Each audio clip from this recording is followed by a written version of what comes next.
Rabbi is Rabbi Berner for starting us off on Veterans Day. Now for today's program, hopefully you all picked up the program for today. We have a couple of keynote speakers joining us today and a few breakout sessions. So before I introduce our first speaker, I just wanted to make sure you were aware we have breakout sessions taking place in rooms here in Chilton Park, and we have plenty of volunteers to guide you through if you have any questions. Book sales and book signing are going to be available in the rooms right behind us, and anytime if you want to purchase the books of one of our amazing speakers today. The Global Day of Jewish Learning is, this is the 4th year for the Global Day of Jewish Learning, and it's made possible through an impact fund for the Jewish Federation of Greater Charlotte, and we are very grateful for the Federation for its support in us bringing this opportunity for our community. Today's theme is extraordinary passages, texts, and travels. And we're focusing on journeys, whether the journey is physical or spiritual. Our first speaker journey is physical and spiritual, both of them. Aryeh is the author of My Israel Trail, Finding Peace in the Promised Land, a book about hiking the 600-mile Israel National Trail and the search for peace in the Middle East. The lessons he learned on the physical trek, which enabled a personal growth to move ahead with his life, and his intimate encounter with the land and the people of Israel along the way are the uplifting basis of his inspiring talks about his journey. Born in Washington, D.C., Aryeh grew up in San Francisco and made Aliyah in 1984. A policy advisor to Natasha Sharansky since late 1990s, Aryeh served on the executive staff of Sharansky's Israel Aliyah Party and was a senior staff member in the Prime Minister's office. In his role, Aryeh was responsible for interactions with Palestinians and other Arab democracy activists, as well as the next generation of Jewish leaders. Aryeh holds a BA in psychology from UC Berkeley and an MA in international relations for Hebrew University, Master of Science in Business Management from Boston University and Ben Gurion University. Married to Miriam since 2015, with 9 children between them. When not promoting Israel and renewable energy, Aryeh grows grapes and makes wine in his spare time. Please join me in welcoming Aryeh.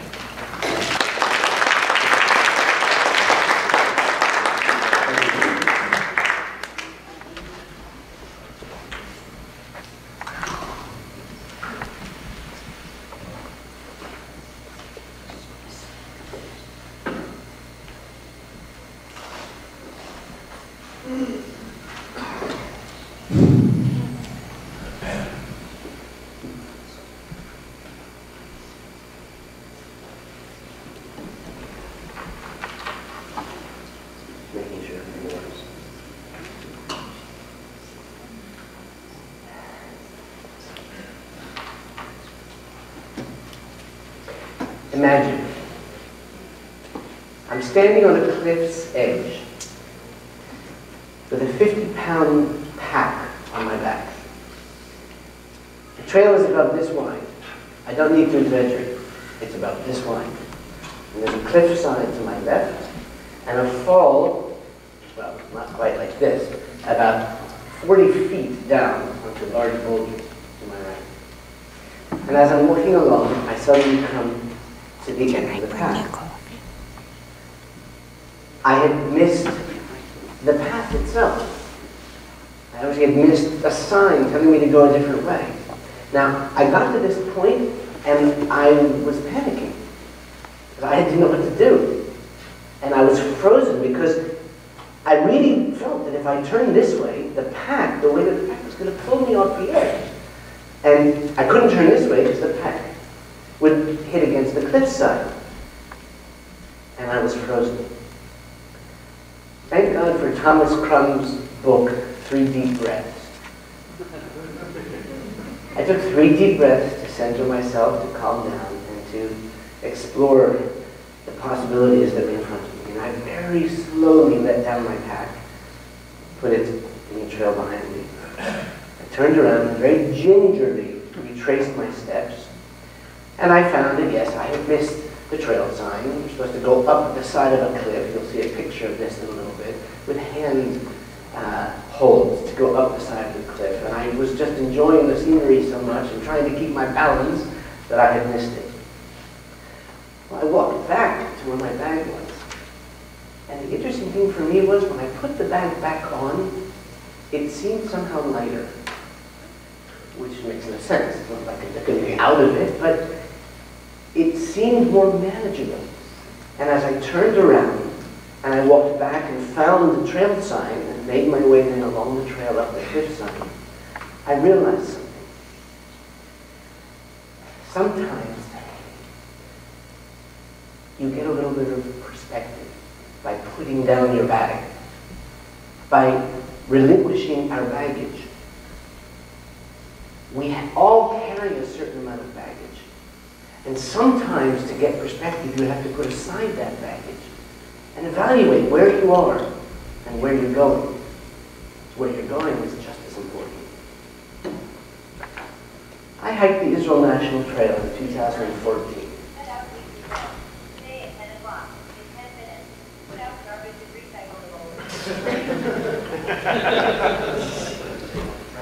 In 2014, I hiked the 600-mile Israel Trail from Eilat in the south to the border with Lebanon in the north. I did it all alone, with a 50-pound pack on my back.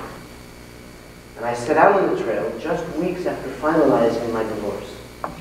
A divorce I hadn't looked for, that wasn't my choice, that literally turned my world inside out and upside down. And I set out on that hike with the intention to have a journey that would somehow enable me to come to terms with this reality I was facing and allow me to move on with my life. Now it's important to recognize this is something that the 21-year-old crowd does in Israel. At 51, I was a little bit of an anomaly of those hiking the trail. It was 8 weeks of 12 miles a day of trudging through, in the beginning at least, deserts like these. Here under Mount Solomon, Har Shlomo, just as I set out from Eilat. I experienced a real transformation. I gained a rather unique perspective on our history, the history of our people and our land, our shared history and our shared destiny, accompanied me as I walked through the trail. We have a day today around the world where in this initiative of Rabbi Adin Steinsaltz, Adin Even Israel, we come together with countless communities around the world to explore our issues of identity, of our connection as a people and connection to our land and our country, and to explore the kind of journeys and passages that we've all experienced, physical and, as Ta'ir said, spiritual as well. The truth is, I have a quote from Rabbi Steinsaltz, which I think is a very nice way for us to start this day of exploration of our shared and individual journeys. Rabbi Steinsaltz wrote in his book, The First Step, "Our individual journeys begin when we tear ourselves away from the state of aimlessness. This is the first step." Clearly, at this stage, one does not fully understand the significance and future consequences of the spontaneous first step into the unknown. Only later does one reach a degree of maturity and self-knowledge that gives an understanding of the road taken. And he continues, "This is the departure from the material and spiritual nothingness in the direction of a new and as yet unknown destination." Had I sat with Rabbi Steinsaltz and described for him my feelings on that first day when I set out from the hotel in Eilat on this journey across the land in Israel, I couldn't have summed it up better. And the experience I had on that cliffside, to a certain extent, demonstrates the truth of this combination of the unknowing, the unknowable, or indefinite, indeterminate goals or end of the journey and the process itself. And I think it's a perfect metaphor, my putting down my backpack on that cliffside, because sometimes in our personal journeys, when we reach an impasse and the next step isn't clear, if we just put down our baggage, lighten the load somewhat, it makes it so much easier to see where we might be able to head. As difficult, as challenging as it may be, we have incredible wisdom from our sages and from more recent times to help us in understanding how to maneuver, how to navigate these passages and these journeys. Elie Wiesel, Viktor Frankl, and a number of others took the personal and the national horror of the Holocaust and translated their experience into timeless lessons for humanity. In Man's Search for Meaning, Viktor Frankl talks about the importance of a goal, the importance of moving from one step to the next. Well, the truth is, between Aryeh Steinsaltz and Viktor Frankl, that was very much emblematic of my journey on the Israel Trail. I was overwhelmed with challenges. The trail itself, in my life, our national challenges of facing the enemies on our borders and sometimes within. Every day on the trail was full of challenges. Heat, loneliness, steep inclines, crises of confidence, family news, news of terror attacks, and all sorts of other challenges that I faced on the trail itself. I meditated as I took a picture of myself here on the side. I meditated on mountaintops. I cried in dry creek beds. I wrote anguished journal entries in my tent at night. I composed songs to lift my spirits. I looked back and inward and upward at the night sky and the stars. I looked over the valley to the next mountain range and down at the ants in the dirt and then back along the trail to see how far I'd come. And what I discovered on the Shvil is the Hebrew term for trail. Shvil Yisrael is the Hebrew term for the Israel National Trail. And what I discovered on the trail was a sense of self, a perspective on my challenges, my life, but also on my Jewish identity, and a reconnection, a reaffirmation of my Zionist commitment to Israel and this miracle of the founding of our national sovereignty, again in our ancestral homeland, and a reaffirmation of my own Jewish identity and connections, as I said, to our shared history and our shared destiny. I learned a number of things in the course of hiking the trail, which I'd like to share with you over the next 30 minutes. And I would like to do so taking you along my journey so that we can experience together something of the trail itself and something of the lessons that I learned on my personal journey. How many of you have visited Israel? I kind of thought that might be the answer. And how many of you have hiked somewhere in Israel, not necessarily on the trail? About half of you.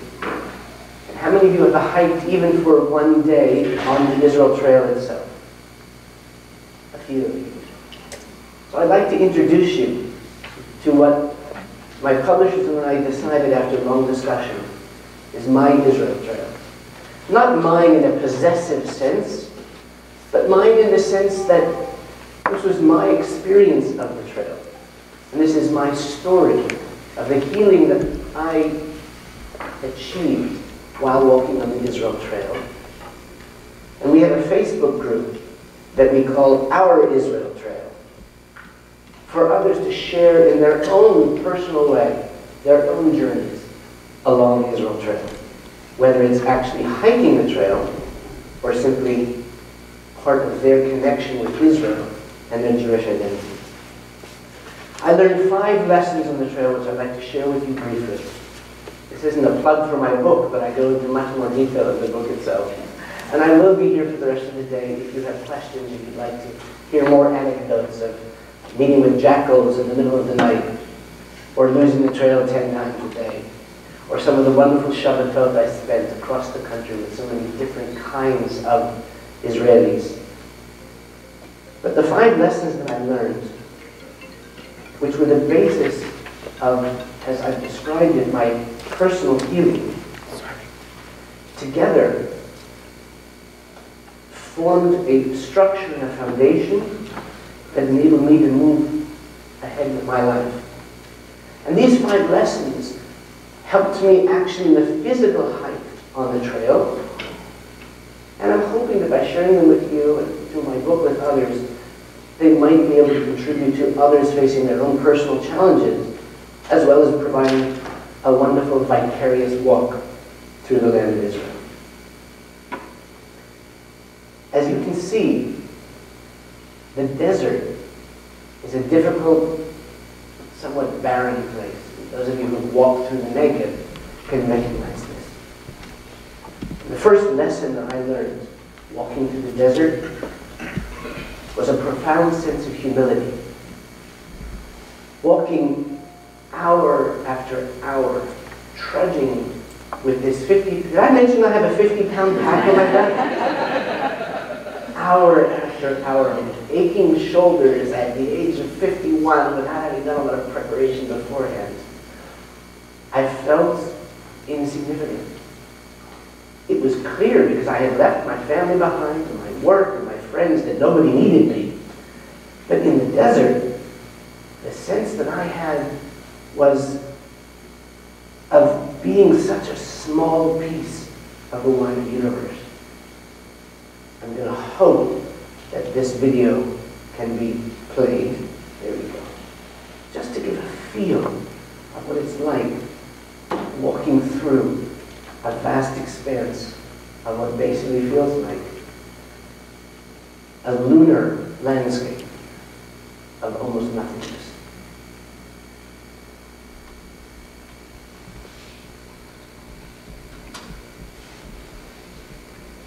We've just been reading in last week's Parsha, and this week's Parsha, and next week's of the journeys of our forefathers, Abraham, Yitzchak, and Yaakov. And there's no question that there's a specific point on the trail where I was looking over Shabbat, and thank you again, Rabbi Goder and Mariachi, for a lovely Shabbat with your community, and for all of you for the warmth of your hospitality and your welcome. And I noticed there's a map in the Chumash of how Yaakov this week walks from Beersheba up to Haran, and then back to Beit El, and then up to Haran. And I recognized something I felt while on the trail without defining exactly the spot. But we crossed paths, Yaakov and I, and Abraham and Yitzchak and I, walking the land of Israel. And the interesting thing that I felt, even at the beginning of my trek, as I developed this sense of modesty and humility, was that this is the land that Moshe Rabbeinu, that Moses brought the children of Israel through. Not a specific point of the land, but this is where the children of Israel, or similar to where the children of Israel journeyed. And one of the things that we know very well from our tradition, and as it's written explicitly in the Torah, is that Moshe was designated the leader of the Jewish people, responsible for both our national liberation in the exodus from Egypt and for our religious tradition and our acceptance of the moral imperatives of the Torah. That Moshe was chosen to lead the Jewish people precisely because of his humility. Not because he was a leader of men or women, but because he was humble. And I want to share with you that the concept that I felt while walking through the desert, surrounded by nothingness, could have been frightening. It was at times overwhelming, overpowering, but it wasn't negative. It was a sense of perspective that the pain or suffering that I was going through, when when set in the larger framework of the wider universe, was something that I could manage and that I didn't have to necessarily allow to break me. Walking through the desert gave me another significant lesson, similar to the one I learned later on that cliffside. If humility was the first lesson that I learned just while trudging hour after hour through a desert like this one, the second lesson I learned came on a different cliffside. I'm allowing this to run in the background to, again, just share with you the feelings and the perceptions of walking through the desert. And since all of you, or almost all of you, raised your hands saying that you visited, and some of you had said that you actually hiked parts of the Israel Trail, I'd be delighted if afterwards you can tell me if you identified any of the photos or the videos of where I've been, because I'm not stopping to point out the specific details of every single one.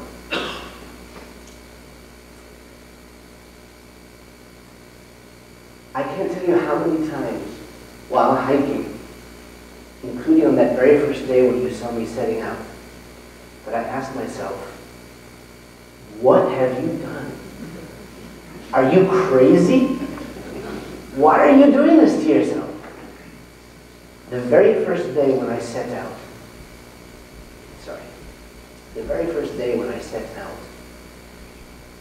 hiking up towards Mount Shlomo, I got to a specific point in the trail. It's about 4 in the afternoon. And the red guide, which I'll come back to later, the authoritative but unofficial guide to the trail, says, if you have time, you should climb to the top of Mount Shlomo, or Har Shlomo, Mount Solomon, because the views of Eilat and the Gulf from there are breathtaking. 3 o'clock in the afternoon, sunset isn't until 5 or so. I said, okay. He says it's breathtaking. Let's try it. So I set out and found myself within a half an hour climbing hand over hand, like Frodo climbing up Mount Doom, but without a Sam to carry me, over boulders as big as myself, in this incredibly steep incline. And it was getting dark. And I was exhausted. And I don't have to mention how heavy my pack was, especially that first day. I stopped for a moment, and I seriously considered taking out my phone. There would have been no reception, at least to try to call 666, the Air Force's emergency rescue unit, to come and take me off the side of this mountain and take me back to my very comfortable hotel in Eilat and give up on the trek. But I said to myself, Aryeh, this is where you are. Nobody is going to come and save you. You have to accept the reality, and a reality which you have actually created for yourself, and deal with it.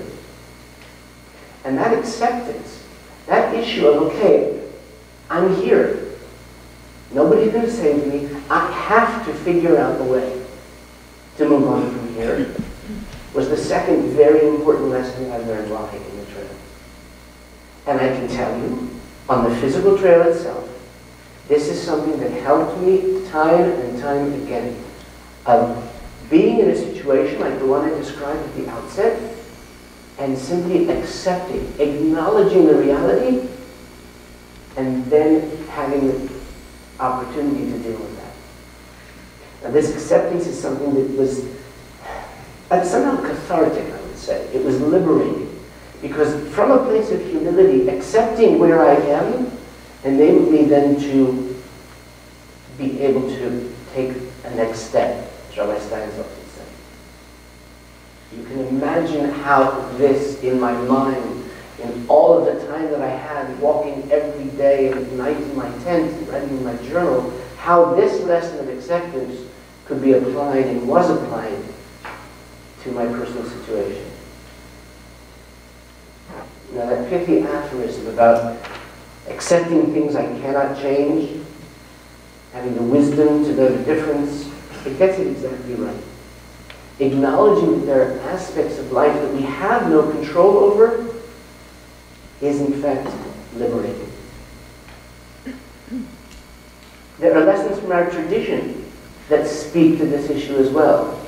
Yaakov, in love with Rachel, is surprised on their wedding night instead with Leah. Does he complain?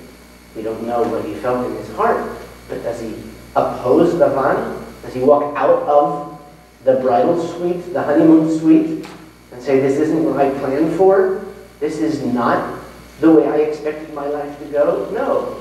Our tradition says that both to honor Leah, to respect her, the very important element of our Jewish tradition, that the mandate, the commandment not to embarrass somebody publicly, and for various other reasons, led him to accept the reality that he faced, to move on with his life, to spend 7 more years working for Lavan until he could be united with his first love, Rachel.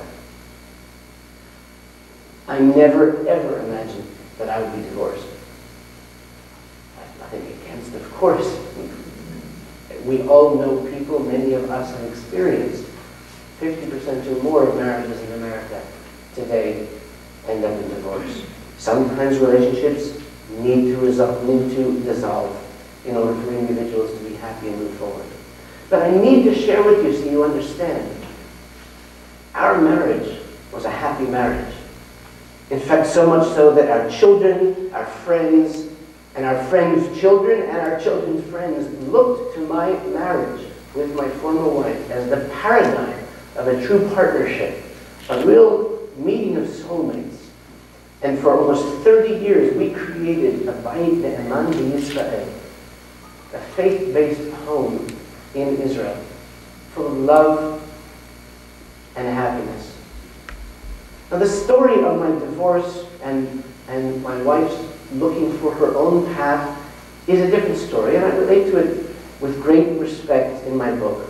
And she had, of course, that right to make the decision she made. But it came out of nowhere. It was not only a surprise which turned my life upside down, as I said, it was also something that I could not, I was wondering if that happened at some point. It was something that I could not accept. And in my tent in the desert, at one point, I reached a level of acceptance that this is your reality, that this is something you have to deal with, that this is not something you can escape, just like being on the side of that mountain on the way up to Hashem.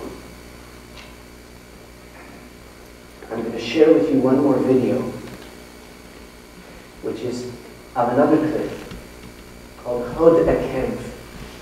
And what I want to point out is that this path went down the hill, across this little goat path on the side of the mountain, which looked to me to be impossible from up on the top. And by the way, as I was striding ahead, happily singing to myself, I almost fell off the bloody cliff because I wasn't paying attention, and it wasn't even really marked. But right down here are 2 young men. Like I said, the 21-year-old crowd, post-army, commandos from the military, making their way down the side. And I called to them right prior to making this video. And I said to them, Slicha, אפשר באמת לרדת פה? Excuse me, can you really actually climb down this? It's kind of a stupid question. They were climbing down there. And the guy called up to me and said, one of the young men called up to me and said, yeah, it's possible, but it's dangerous. Be careful. And I said, and what if I've got a 25-kilo, 50-pound pack on my back? One of them calls up to me, Al taseh this, it's sachanat mavet. Don't do it. It's danger of death. Well, this issue of acceptance is an important element, and I was glad that I had already learned that. One of the advantages of hiking Israel Trail at 51 instead of 21, and if we have time, I'll come back to a few other advantages, examples I can give. But one of the advantages is, not that I'm the most mature thinker in the world, I have a childish side to myself, but at 51 you have a certain life experience. And at the top of that cliff, standing right here looking over it, I knew that I think was a very mature decision. I accepted the fact that I was no way in hell going to go down the side of that mountain. And so I spent 4 extra hours retracing my steps, going back and around and down, getting told off by one of the park rangers that I was still in this National Reserve after 4 p.m., nearing sunset, when the animals are supposed to be able to have their chance to come and drink at the well at the springs. I said to him, yeah, great, thanks. Well, thanks very much for telling me that it was impossible for a 51-year-old with a pack like this to climb down the side of this cliff. And made my way around to my night camp. 4 hours late and in the dark. Where, if you'll ask me later about how I carried water and food on the trip, I can tell you about not finding the water that was supposed to be waiting for me at the night camp. And getting to another sense of panic and anxiety. Because in the desert, not having enough water obviously can be very, very, very dangerous. But what I want to share with you is that this humility and this acceptance opened me up to a third and very, very important element of the trail. And the trail itself was very, very much a factor or a contributor to this third lesson. This is just a small taste of some of the things that I found and discovered while walking the trail. This is on the Carbonet, the hardest, most difficult day of the entire trail, climbing up this steep mountain, including up ladders, and then walking across the edge of a crater where the wind attempts up over here along that ridge, where the wind basically tries to blow you off and into the large crater. But as you can see from those ibexes, there were elements every single day hiking the Israel Trail which filled me with wonder, which filled me with happiness, and most importantly, filled me with gratitude. Gratitude for the ability, the opportunity I had to hike our land in such an intense way, walking, not driving, or even riding a bike through it, being able to take off time from work to do this, having the opportunity to see things which I'd never seen before, like those ibexes. Having the challenge and meeting that challenge of this strenuous physical hike. And seeing elements of the country that I hadn't seen before filled me with an incredible sense of appreciation for my life. And the truth is, we'll read in a few weeks when we get to the book of Shemot, if I return again to the theme of Moshe Rabbeinu, of Moses, one of the most difficult things that occurred in the desert between Moses and the children of Israel was their lack of gratitude, their lack of appreciation for the manna, for the guidance that HaKadosh Baruch Hu, that God gave to the children of Israel, and the sustenance that He provided. And our tefillot, our prayers, are full of a sense of gratitude and gratefulness. Every day, 3 times a day, we say, Modim anachnu lach, we are grateful to you. Every morning, those of us who follow with the traditional sense of our prayer tradition say, Modeh ani b'fanecha. God, I am thankful, I am gratitude, I am grateful, and full of gratitude before you for all the wonderful things in my life. And I stopped on this photo specifically because I took this photo with tears in my eyes. It was the first spring flower that I had seen after those first 3 weeks in the desert.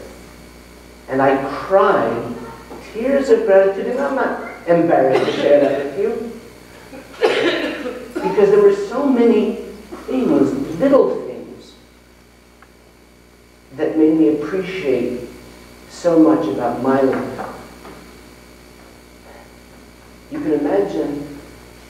have been somewhat difficult for me to apply this gratitude, this sense of appreciation to my personal situation. Being full of resentment and anger and pain from the suffering of going through the 2.5 years that led to my divorce, which, as I said, was just finalized a few weeks before setting out on the trail. But the truth is, combining these three elements of humility and acceptance and gratitude, for me, became a framework which allowed me to heal and led to some incredible personal growth. I had a meditative practice, which I'm happy to share with you just very, very briefly, which involves the combination of this humility and acceptance and gratitude based on our Jewish tradition. You may know that the first name by which God identifies himself or herself or itself, the first name that God identifies with Moshe Rabbeinu, with Moses, at the snake, at the burning bush, is Aryeh, Asher Aryeh, which is impossible to translate into English. I will be what I am. I am what I am. I am that I am. I am as I am. I will be as I will be. All of this together is Aryeh, Asher Aryeh. And without going into details of the practice, in a walking meditation situation, and I use this also every day before my prayers to center myself and focus myself, reflects the concept of humility and acceptance that God is in control. That God says, I am what I am, and to a certain extent, it is what it is. This is reality. I'm in charge, says God. Your job is to make the best you can do with what you're given. And beyond that, from that basis of humility and acceptance, I move to another meditative walking practice with that phrase, Modeh Ani. I am thankful. And the combination of the acceptance and the gratitude based on that humility is one of the things that enabled me to get through both the trail itself and the pain of my divorce. And the truth is, I came to a point where I reaffirmed my gratitude for everything in my life, for the support of my friends and family through these difficult times and on the trail itself, appreciation for my parents and the upbringing that they had given me, a strong Jewish identity and a strong American identity, the gratitude that I mentioned for being able to be part of this miracle of the renewed sovereignty of the Jewish people in our land, and even, yes, gratitude for the wonderful 28 years of beautiful home and life that I shared with my former wife. And for my children as well. Lao Tzu, the famous Chinese philosopher, said, "Be content with what you have. Rejoice in the way things are. When you realize there is nothing lacking, the whole world belongs to you." From wonder into wonder, existence opens. And the idea, the experience I had, the wonder that I experienced while walking the Israel Trail, while discovering different aspects of our history and our culture and our people and our land, was for me, without question, a step into an appreciation for our existence.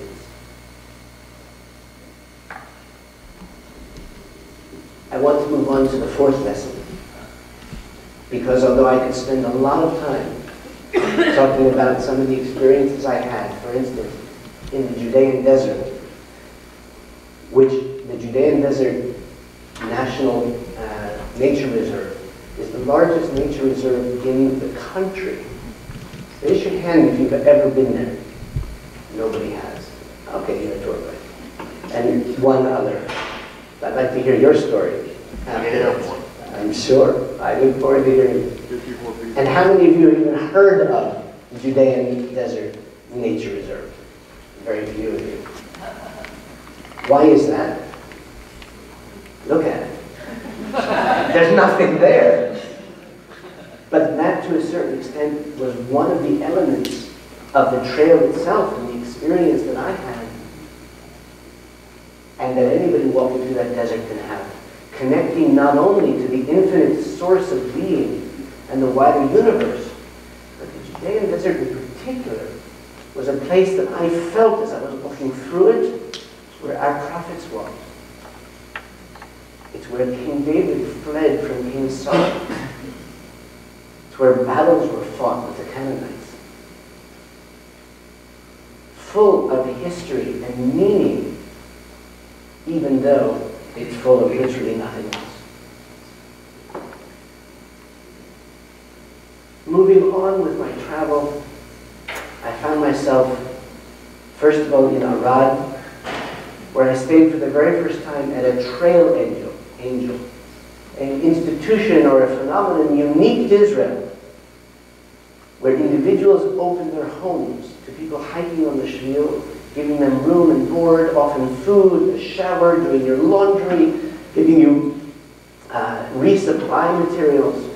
This happens to be the Bedouin tent erected in the backyard of Aryeh and Leah Schiff, whose son Ofer unfortunately was killed in a car accident, but loved to hike the Israel Trail. And in his memory, they set up this amazing Bedouin tent in their backyard with an outdoor shower and facilities.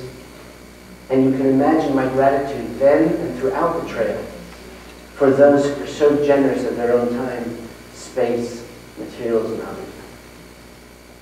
I found myself walking through hills in the Jerusalem region, between Arad and the southern hills of Hebron, up through the area of the range right south of Beit Shemesh, and finding my way in the end, literally, to my home field, all around Beit Shemesh, which is my hometown. Another picture of a flower. Oops, went the wrong way.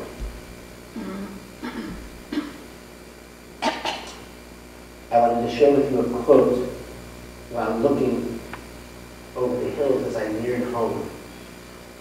Michael J. Fox, who faced his own personal challenges and struggles, said, "Acceptance doesn't mean resignation.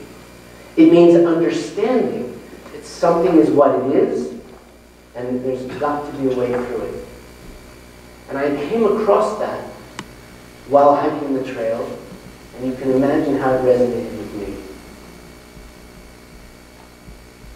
I walked through the hills around Jerusalem, spending a week within a 5 to 10 minute drive of my hometown of Beit Shemesh, and never once went home.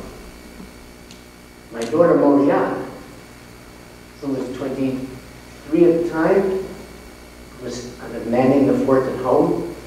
At one point I couldn't find the trail angel in the rain up near the entrance to Jerusalem. And I called her up and I said, "So you should be my trail angel. Come pick me up. Take me home, give me a bed, I'll have a shower, have a meal, and tomorrow morning you'll take me back to the trailhead." Just like numerous trail angels did and continue to do then throughout the trek. She said no. She was in my home, using my car, and she was right to say no. Because it would have been an interruption in this marvelous experience that I was having. But we had an interruption in any case when I was there near Jerusalem, when my kids kidnapped me, put a blindfold on me, and took me to dinner with my closest friends in a restaurant in the outskirts of Jerusalem. You can imagine how surreal that was. I've been hiking for 3.5 weeks through desert and forest hills.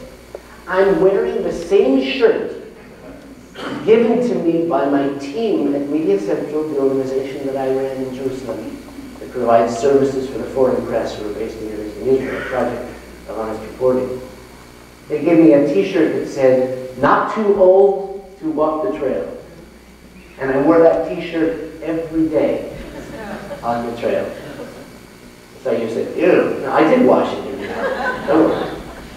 But you can imagine how incongruous it was to be sitting at a table having dinner with people who are just, for them, this is just a natural element of, yeah, we're going out for dinner tonight.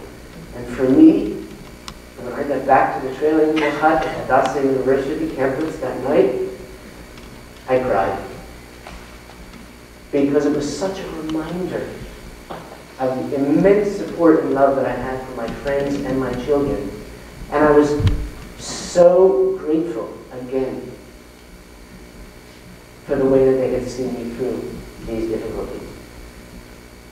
Now basically, I took a break there in the story of the lessons that I learned in order to share with you some of the anecdotes, some of the experiences of hiking the trail, including spending a Shabbat with that photo in a forest near Mesilat Zion with a friend who hates camping, but came to spend Shabbat with me just to support me. And here another friend, Aryeh, who came to read the Megillah for me on Motzei Shabbat on Saturday night because it was Purim. And I didn't want to head home, even though it was only a 15-minute drive to Beit Shemesh, to join the minyan for Purim night. And I had friends, good and close friends, Mendy and Jeremy, who had lost their daughter in a car accident, whose funeral was the day that I gave my wife the get. And I went from giving her the get in the Rabbanut in Jerusalem directly to their daughter-in-law's funeral. And that was just a few weeks previously. And they came to sit with me around the campfire that night on Motzei Shabbat. And we talked, and we cried, and we talked about acceptance, and we talked about gratitude. And you can imagine that that was an incredibly significant and moving aspect of the trip for me, given the support that we gave each other going through our very, very difficult times. And then my son drove me up to the north. Well, he drove me to Afula, and then I took a bus to Kiryat Shmoni, and then I took a taxi to Kibbutz Dafna, where I spent the night at a trail angel, a young student couple, where I slept on a futon in their living room. And this is Israel. They weren't home that night. Having called them and said, could I stay there? They were on a trail angel. There's a list of trail angels. They said, sure, we're going to be out, but we'll leave a key under the door. That happened a half a dozen times on the trail. Until finally I got used to the idea that perfect strangers would have no problem leaving their door open and their home open to you to come in and have a shower and be out for the night. They came in so quietly, I didn't even hear them come in.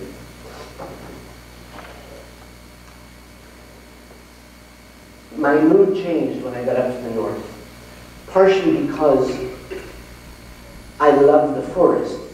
I love the mountains. I grew up in California, hiking in Yosemite, Sierra Nevada, and the coastal range. And yet there was another reason that my mood changed. The red guide, by the way, suggests to people hiking in the season that I did, the early spring, to do just that, to jump up to the north and then start hiking south, in order not to miss the few weeks of beautiful spring flowers that are part and parcel of the north at this time of the year. And to a certain extent, as my mood changed because of the change in scenery, it also changed because of a very significant day that I spent here on Nahal Snir, the Hatzbani, on that first day in the north, walking along the border with Lebanon. I'm conscious of the time, so I can't go into the details of each aspect and element of the experiences that I went through. But let me just share with you that this pool on the Snir, the Hatzbani River, is a place where my family had vacations dozens of times. And my kids, when they were little, my three children, Yonatan, Michal, and Maria, loved to jump into this pool. And I have memories and photos of them wonderful family times there, swimming and enjoying the nature of that reserve. I put my pack aside, took all my clothes off. I looked around to make sure there was nobody else around, and jumped in. And it was like a mikveh there. It was, of course, halachically, it was a mikveh, but I meant it was a spiritually uplifting and transformative experience. Where swimming in that pool, I recognized I would never again have a family vacation there in the Hatzbani on Nachal Snir with my children or grandchildren, with my wife as a family unit. And not for the last time, and as I've already told you, not for the first time, I cried. And I cried for everything that had been lost.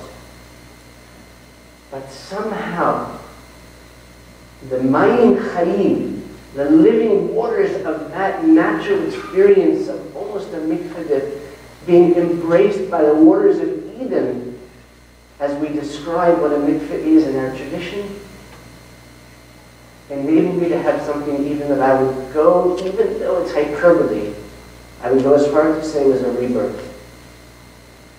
I had worked on forgiving my wife for months and months, years even, and certainly in the weeks preceding this on the trail. And the experience I had at Nachal Snir was transformative, enabling me to finally, from my kishkas, reach a level of forgiveness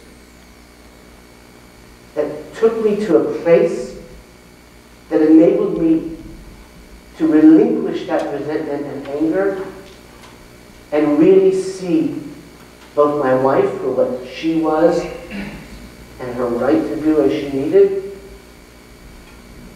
and also to forgive myself for the mistakes that I had made that were part of our story together, and to forgive God for allowing this tragedy, as I saw it, personal tragedy, to happen. And I came to understand that a sense of forgiveness is necessary, whether in the personal framework of our own challenges and hurts or perceived hurts, or even in a national framework to forgive others for harming us or our perception that they've harmed us. We don't have to forgive and forget, even if we forgive and remember. We certainly have to forgive in order to enable us to put behind us our historical grievances and reach a sense of inner peace, which I reached both on that day and here in the Baram forest a few days later while hiking the trail. Some of you may know Leo Buscaglia's work, professor at UCLA, who taught what I understand it was the most popular course in UCLA in their undergraduate programs for years and years. The course was simply called Love. And one of his main lessons is how important it is to forgive. And he uses as an example forgiving our parents for being human and the mistakes that they've made, which enables us to love them and support them and to continue and strengthen our connection with them, rather than harming resentments for all the mistakes that they may have made. And we all know as parents, we all make mistakes in various aspects of raising our children. And clearly, there are many others who have addressed that issue. Gandhi, Martin Luther King more recently, and others. And both in our personal and, as I said, in our national existence, this issue of forgiveness is so important for any attempt to achieve personal or even national or intercommunal peace. And you can imagine that walking along the border of Lebanon and through the Galilee, where there are numerous villages, Arab, Israeli villages, which also, for the record, have Israel Trail angels to stay with. The idea of forgiveness in a national context was very, very much on my mind. And there were a number of times in the course of my trek, including here in the Baram Forest and elsewhere, that I had that feeling and understanding of the importance of forgiveness in my life and in all of our lives. This is just a little break from the hiking of the trail and also from our intense talking about feelings and the issues I was dealing with, I said that there were some advantages of hiking the trail when I was 51. One of them was also financial. That if I felt like taking a bit of a break, like having breakfast at the beautiful Aryeh winery in the Moshav of Dalton, in their industrial park, I allowed myself to do so. As Ta'ir said, I make wine, and therefore wine became something that's theme in the trek. As well as, I made a lot of friends on the trek. Also became a theme, which I've cut out. I have a dozen pictures of cows from the trek itself, which shows something of the interesting things that I was both grateful for and fascinated by as I walked through, the north in particular. And I'm just going through some of these again as a little break before we wind up with the last lesson I learned. This was the Trail Angel room in Kibbutz Baram. And if you look closely, you can see stores of food with a sign saying, please take whatever you need to resupply. Behind there is a bathroom with towels and shampoo and conditioner. Conditioner? I haven't used conditioner in weeks and weeks. And they had beds with sheets and pillows. It was like luxury, having spent 4.5 weeks in a tent on the ground. There were a lot of friends that I met on the trail, including these young Arab Israelis who I met in Har Meron, in their own mountain, who were on a school day outing. And as Arab Muslims, they had never heard of the Israel Trail. And they couldn't imagine why a Jew would want to move from America to Israel. And although we first connected through music, and I was playing some Simon and Garfunkel on the small guitar that I was carrying with me for the latter half of the trail, we talked a lot about the Jewish people as a people, and not just Judaism as a religion, our connection to our ancestral homeland, and the concept of why Israel's legitimacy is such an important element of our Jewish identity as well as the region's history.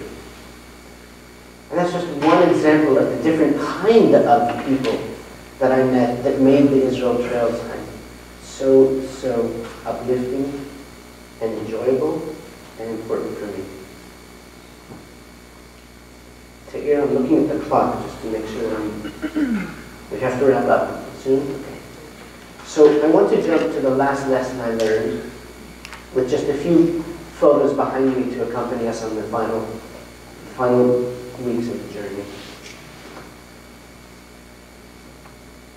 After reaching this sense of forgiveness,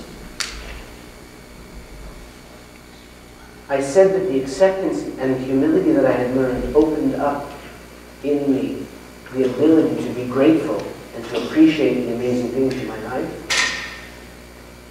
Forgiveness enabled me to look towards the future. Just for the record, you see on the left there the handholds. This is the part of the trail where I had lost the path, continued up that way, and found myself on the edge of the cliff.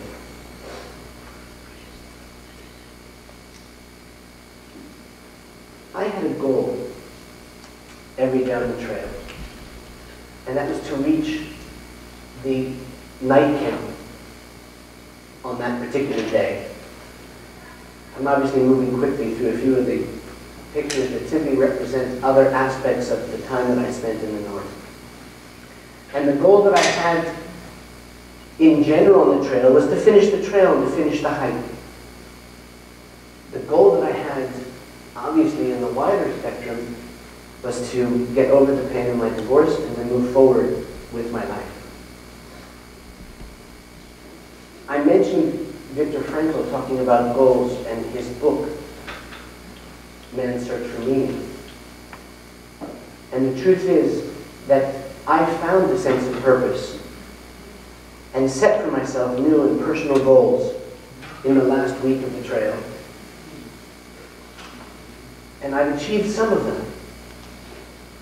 But there's no question that the combination of acceptance, and humility and gratitude and forgiveness opened me up to the possibilities that really were almost endless in front of me of what I could do with my life. And so, I was open to the possibility of love. And a year later, I met the love of my life, Miriam. We were married 3 years ago.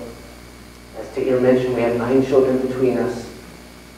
And we have built another faith-based home in Israel to share our lives together. I moved on in my career personally. I'm moving towards developing or building the winery that I wanted to build for the last 2 decades of wine being just a hobby. I'm now joined in an enterprise with my very good friend Yosef, bringing renewable energy to Africa. I set goals for myself of being a better father to my children, which I hope they would agree that I'm well on the way to achieving. Not that I wasn't a good father beforehand, but in terms of attention given and support offering. And I'm working very hard to reassert the legitimacy of Israel within the context of our efforts to bring and to achieve peace with our neighbors. I'm going to leave you simply with that last thought of conclusion related to our Parsha of this week. It says in our Parsha, it begins, Vayetze Yaakov, and then it continues, Vayelech Harana. Vayetze, and Yaakov left or went out. Vayelech, and he walked, and he journeyed. And our Parsha gives us, I think, a very, very specific message. That all of our life, like Yaakov's, Vayetze, Vayelech, we go out, we journey, and within the context of our journeys, I hope that walking together with me through the land of Israel on the Israel Trail, and my sharing with you some of these lessons that I learned about acceptance and forgiveness, and most importantly, having a sense of purpose and goals in life, is something that you can take with you on your own personal journey. I'm very, very proud and privileged to have helped you begin this day of global Jewish learning, and I thank you very much for your attention. I look forward to speaking with you.